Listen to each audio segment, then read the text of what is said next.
Hey, ich bin Jonas Jödicke, online auch bekannt als Jojo's Art, und ich bin digitaler Künstler. Ich produziere detaillierte und tiefgehende Fantasy-Kunstwerke, die ich über Instagram, Etsy und andere Plattformen teile und verkaufe. Außerdem kollaboriere ich mit vielen Firmen, zum Beispiel Ravensburger, Huawei oder Adobe. Meine Stücke erscheinen mittlerweile auf allen möglichen Produkten, unter anderem Hoodies, Metalldrucken, Handythemen und auch Puzzles.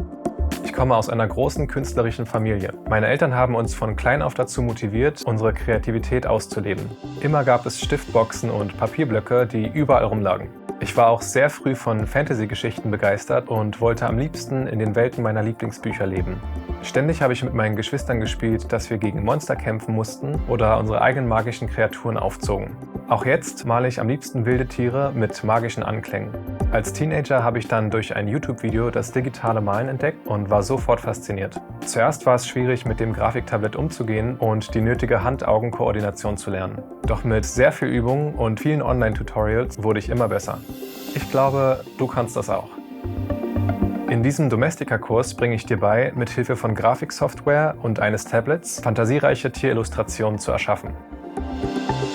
Zunächst gebe ich dir eine kurze Einführung in die Fantasiekunst und die Anatomie. Außerdem lernen wir die 3 Fs der Komposition: Fokus, Flow und Framing. Dann beschäftigen wir uns mit den Grundlagen der Beleuchtung und gehen auf Ideenfindung. Sobald wir die erste Skizze fertiggestellt haben, machen wir die Linienzeichnung und füllen die Farben aus. Anschließend bestimmen wir die Lichtquellen und malen die Schatten. Schließlich rendern wir das gesamte Bild und bessern die Fehler aus. Als letztes zeige ich dir, wie du dein Kunstwerk vor Urheberrechtsverletzungen schützen und professionell verwenden kannst. Zum Ende dieses Kurses wirst du in der Lage sein, originelle und beeindruckende digitale Fantasy-Kunstwerke von Grund auf zu erschaffen. Dazu brauchst du ein Grafiktablett und Zugang zu Photoshop, Krita, Procreate oder einer ähnlichen Software. Erschaffe bezaubernde Tiere und unmögliche Welten mit nichts als einem Zeichentablett und deiner Fantasie.